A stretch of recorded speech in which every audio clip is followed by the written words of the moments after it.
Capítulo 46 Acordo. Ao avaliar a jovem de cima a baixo, Alexander concluiu que ela era uma deme canídea com aparência majoritariamente humana. Mas como ainda era uma deme, havia algumas partes híbridas do lado não humano de sua raça, que incluíam, mas não se limitavam a orelhas, rabo e uma fina camada de pelo na parte de trás de seu corpo. Ela não vai te comer, garantiu ele ao estender a mão para ajudá-la a se levantar. Pode ficar tranquila. Ao ouvir uma voz tentando tranquilizá-la, a jovem dame saiu do torpor e notou Alexander ao lado de Ocean, bem como que ele estava oferecendo a mão para ajudá-la a se levantar. Deixe-me ajudá-la a levantar, ofereceu gentilmente Alexander à jovem dame, que timidamente aceitou a ajuda e se levantou. Oh, obrigada, disse a jovem, com a cabeça baixa de vergonha. E sinto muito por ter esbarrado nela. Você não precisa se desculpar. O erro foi meu, sorriu ele, um pouco sem jeito na situação. Quem esperaria encontrar uma loba como Ocean aqui? Permita-me compensá-la adequadamente mais tarde, disse Alexander, solícito, mas primeiro me diga, você se machucou em algum lugar? Vendo a atitude dele, a jovem ficou ainda mais envergonhada e abaixou ainda mais a cabeça. Estou bem. Eu não me machuquei. Fico feliz com isso, disse ele antes de se apresentar. A propósito, meu nome é Alexander Ocean, e essa loba aqui é meu familiar, Ocean. Após estender a mão para se apresentar, Alexander lembrou que o contato físico com um estranho pode ser desaprovado por algumas pessoas em certas culturas, especialmente entre homem e mulher. Felizmente não pareceu ser o caso desta vez, pois a jovem dame apertou a mão dele e se apresentou timidamente. Prazer em conhecê-lo, Alexander. Eu sou Diana Littlelighit. Quando ela levantou a cabeça para cumprimentá-lo, Alexander conseguiu ver a última parte dela que faltava para sua análise e ficou surpreso, pois ela era linda. Sua pele branca, clara como gelo e limpa como jade, contrastava perfeitamente com o preto de seus pelos, mas acima de tudo, ela realçava seus intensos olhos negros que pareciam conter a mais estrelada e bela das noites. Sua figura levemente curvilínea de 1,65 metros, tinha cabelos lisos que se estendiam até um pouco mais da metade das costas, logo acima da base do seu rabo, seios levemente acima da média e uma bunda redondamente torneada.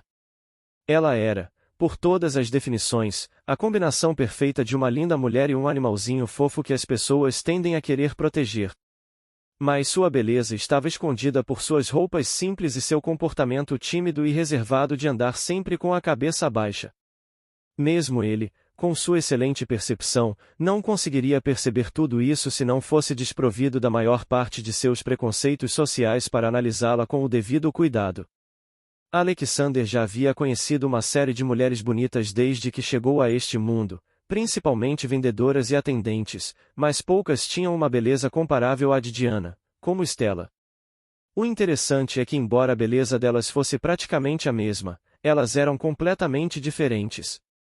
Se ele tivesse que ilustrar essa diferença, ele colocaria Stella, que tinha 1,7 metros de altura, olhos e cabelos de um azul profundo e uma pele morena muito clara, como uma orgulhosa orquídea azul flamejante, pois ela era linda, intensa, difícil de alcançar e impossível de ignorar.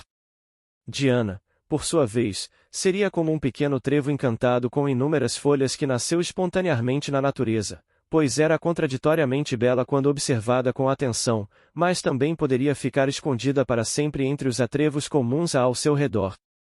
Lembrando que ainda precisava comer antes de ir para a masmorra, Alexander concluiu que não havia problema em ter um convidado desta vez, pois seria uma ótima maneira de compensar Diana por derrubá-la. Nós estávamos indo comer. Você não vem conosco, Diana? Convidou ele. Assim eu posso te pagar uma refeição pelo transtorno que causei. Não precisa se preocupar. Não estou com fome, respondeu ela timidamente. Mas assim que essas palavras saíram de sua boca, seu estômago atraiu, protestando ruidosamente contra essa escolha. Diana imediatamente ficou vermelha, suas orelhas baixaram e ela abaixou a cabeça o máximo que pôde. Mas antes que ela pudesse se virar e fugir, ou que Alexander tivesse a chance de dizer qualquer coisa, seu estômago também protestou pela falta de comida, e os dois começaram a rir um pouco sem jeito. Você não precisa ficar envergonhada. É natural sentir fome depois de passar o dia inteiro na aula, amenizou ele. Venha comer conosco, não precisa se preocupar, não será nada luxuoso. Depois de alguma hesitação, Diana aceitou a oferta e eles seguiram para a área comercial, onde fica a maior parte dos restaurantes da cidade. Quando o grupo chegou lá, Alexander escolheu um restaurante simples, limpo, arrumado e com mesas externas, por conta de Ocean. Quando a atendente chegou para anotar os pedidos, ela disse-lhes para garantir que Ocean não atacasse outras pessoas. Mas assim que essa questão foi resolvida, ela começou a anotar os pedidos. Como Alexander esperava, Diana pediu muito pouco e apenas o mais barato. Ele então repetiu o pedido dela para si e fez um pedido adicional de 10 grandes espetos de carne, 5 para Ocean, 3 para ele e 2 para ela. Antes que Diana pudesse negar o acréscimo ao seu pedido, Alexander encorajou a atendente a sair, o que a experiente atendente entendeu bem. Diana corou ligeiramente, mas não parecia zangada. Você não precisava pedir mais comida para mim, eu como muito pouco. Não tem problema. O preço aqui não é muito alto, respondeu ele apontando para uma placa de madeira com preços. Além disso, nós não correremos o risco de desperdiçar carne enquanto Ocean estiver aqui. Não é mesmo, garota?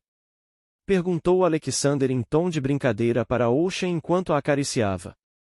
Então eu agradeço, respondeu Diana com um pequeno e singelo sorriso. Você se importaria de conversar para passar o tempo enquanto esperamos a comida chegar? Perguntou ele. Não, respondeu ela, um pouco nervosa. Mas, eu não sou muito bom em conversar com outras pessoas. Alexander percebeu que Diana estava se referindo a outras pessoas no sentido de pessoas desconhecidas, mas não se importou muito com isso. Por mim tudo bem. Também não tenho conversado muito desde que cheguei nesse lugar onde não conheço muitas pessoas. Eu vim recentemente de uma cidade menor para me tornar um estudante de combate híbrido na Academia dos Combates Gêmeos, explicou.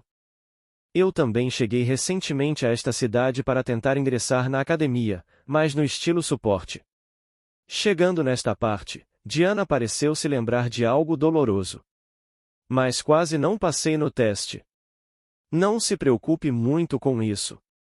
Você passou e é isso que importa, disse Alexander. Você viu a fila do exame de admissão e deve conseguir imaginar quantas pessoas tentaram entrar e não conseguiram. Não se desvalorize assim. Todos que entraram na academia têm algum potencial, confortou. As palavras dele não foram vazias só para animá-la, ele estava apenas dizendo a verdade. Com os altos padrões da academia, mesmo que não tivesse sido designada para um avaliador como Lucas, que intencionalmente dificultava as coisas para os candidatos para sua própria diversão, ela precisava ter algum talento para entrar. Obrigado, disse Diana com olhos marejados. Mas eu não sou tão boa assim. Eu sempre fico paralisada em momentos de pressão, não consigo nem cumprir a maioria das missões como aventureira. Me desculpe por tocar em um ponto delicado para você, desculpou-se Alexander. Mas se for assim, talvez possamos nos ajudar. Nos ajudar? Perguntou ela, bem confusa.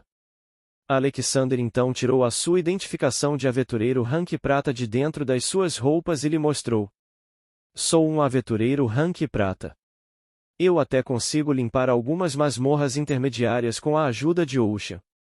Ao ver que Diana estava um pouco surpresa, ele parou um pouco para deixá-la absorver tudo antes de fazer sua proposta, e eu estou aprendendo a usar uma arma nova, então o apoio de um suporte seria muito bem-vindo.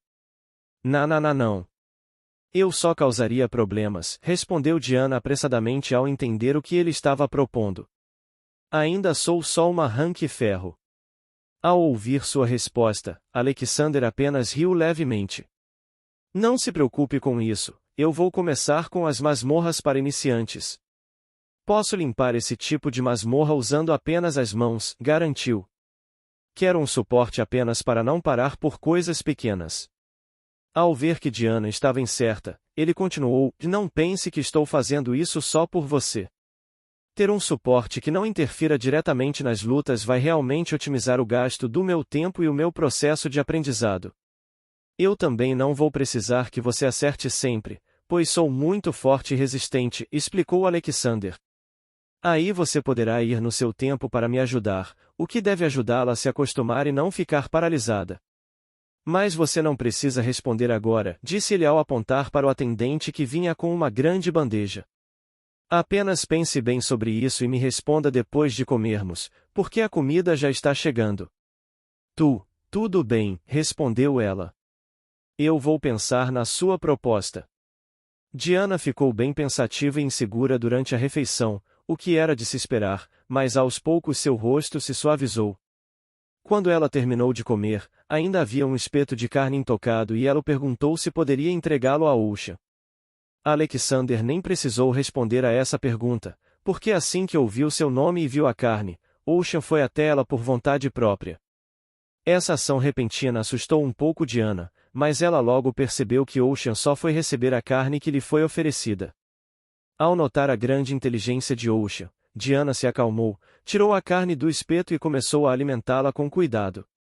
Ocean, por sua vez, retribuiu Diana usando a sua versão de revigorar para limpar as mãos dela do óleo da carne, como já tinha visto Alexander fazer inúmeras vezes depois que eles terminavam de comer.